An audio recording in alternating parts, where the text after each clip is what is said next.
This speech is quite well known, quite well remembered, to the point where people who go to see it in the theatre are sometimes thrown by other people mouthing it along with the actors. It's the to be or not to be soliloquy. Now, it seems odd that an examiner would ever put this in front of you and ask you to comment on it, but they really might, and there's no reason why they shouldn't. However, there's a problem.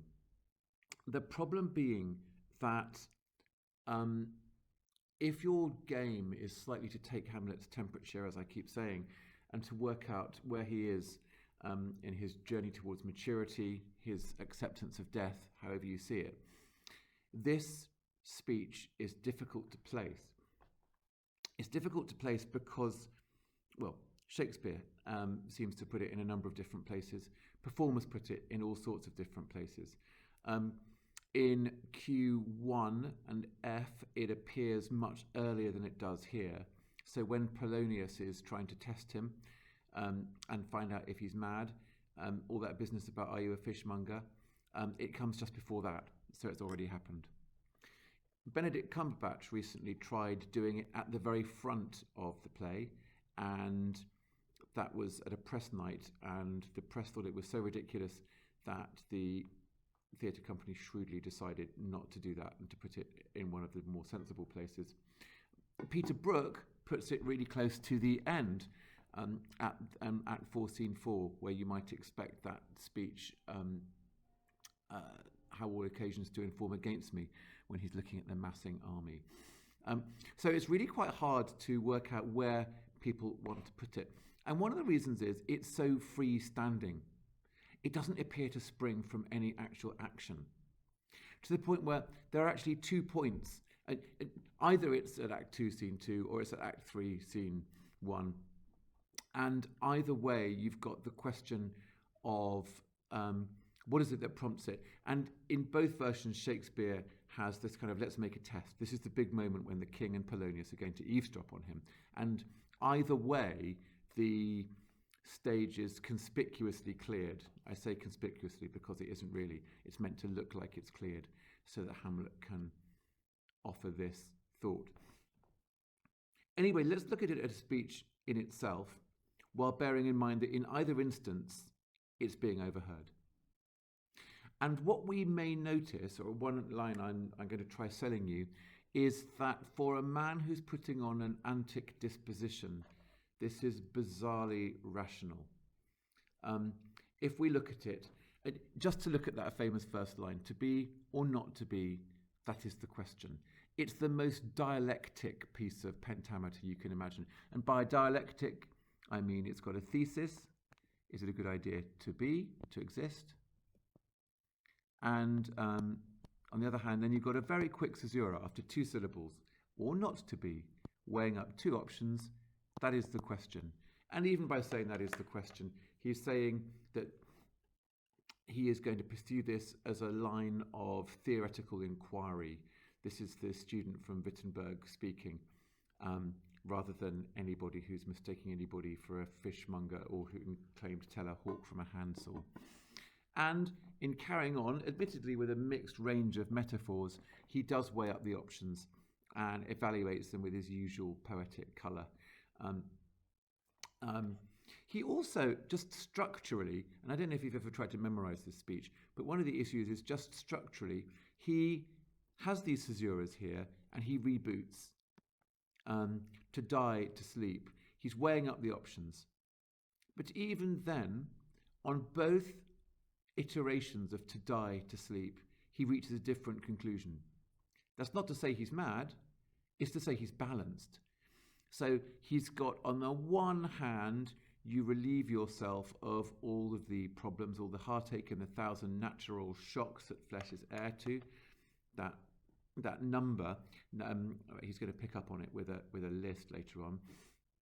But then, again, in that absolutely focused on the life of the mind way he hits it again, to sleep, perchance to dream. And then, perhaps his overthinking has come up with a scruple. It's come up with the possibility that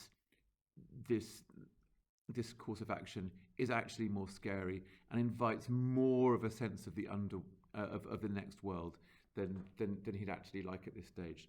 So again, there's his willingness to think, to overthink, and also to think about the next world, constantly bearing in mind that he knows about the next world because he's been visited by somebody from it. That does, while we're at it, make a slight puzzle about these lines here. The undiscovered country from whose bourne no traveller returns. Well, I suppose you could argue that his father hasn't exactly returned, not corporeally anyhow, but that there is a sense, at least in Hamlet's head, of what goes on beyond our experience. There are more things in heaven and earth, Horatio, than are dreamt of in your philosophy. Now, another way we could look at that is that if you think about it, there's a kind of paradox in that not being, the decision to not be, does involve a course of action, even though not existing is about the kind of zero of doing anything, if you see what I mean. So he does actually conclude by saying that, I mean, he actually, as ever, he draws the link of self-slaughter, something he's alluded to earlier on. He links it to his other decision that he has to make about killing the king. The native hue of resolution is sickly dour with the pale cast of thought. And enterprises of great pitch and moment, note the plural there, so that it can include, in Hamlet's absolutely characteristic mode of speaking, it can make a very general case out of something that's just occurred to him. Enterprises of great pitch and moment, with this regard their currents turn awry, and lose the name of action. So that's another thing he's not going to do. He's not even going to not be. Now, we can't really leave this speech without touching on the extraordinary, the really compelling part right at the middle. A bit that I just really like this bit. For who would bear the whips and scorns of time?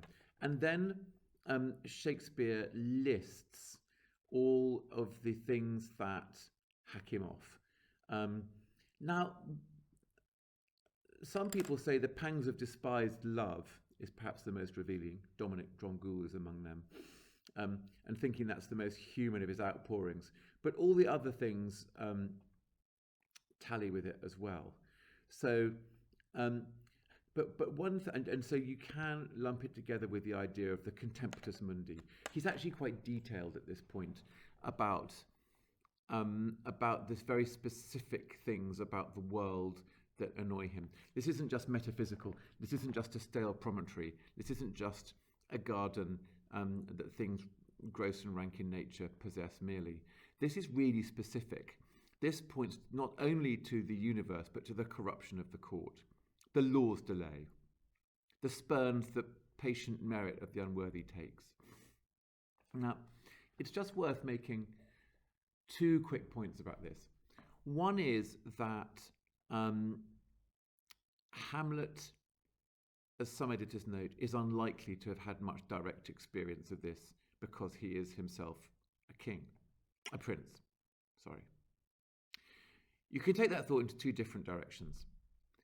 One is that he is a man of such sensibilities that he can empathise with those around him, whoever they are. After all, he spends quite a lot of time mimicking them, and that might not be to take the piss. It might be to tune into them and to take their pulse, to give each age its pressure. But it might also be revealing in that it might also reveal his popularity, because that is a two-way process, isn't it? That people are going to relate to him as well. And if you bear in mind that he is loved by the distracted multitude, as Claudius says at one point, and at another point he says that they convert his gibes to graces, he is loved. He appears to have a sense of what people want. And it makes him, particularly in more progressive um, Soviet style or post-Soviet style, Eastern Bloc style ways of presenting this narrative. It makes him a very useful poster bearer for regime change. So even at his most intimate and reflective, somehow you get a glimpse of Hamlet the revolutionary, if only he could get it together to revolt. Um, One last thing, if we're going to look at this, and we began by thinking about how mad is he, how rational he is.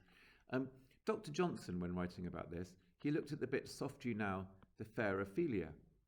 He's actually saying hello to her, and then saying something which, in a not all that far distantly Roman Catholic context, makes perfect sense. Nymph in thy orisons, in your prayers, be all my sins remembered. He's about to talk about some of those sins. But for the time being, Dr. Johnson diagnoses this as being entirely rational, to the point where he appears to have forgotten his antic disposition. He's caught off guard. That, of course, makes us think about the overall context of this speech. He's caught off guard because he's very carefully guarded. In David Tennant's production, you notice, and we'll look at it in our next slide, but you'll notice that David Tennant shows an awareness of the camera, which is chilling, and you wonder when he started to become aware. Still, I quite like the idea that he wasn't completely expecting to be so observed, at least when he's emerging from his thoughts.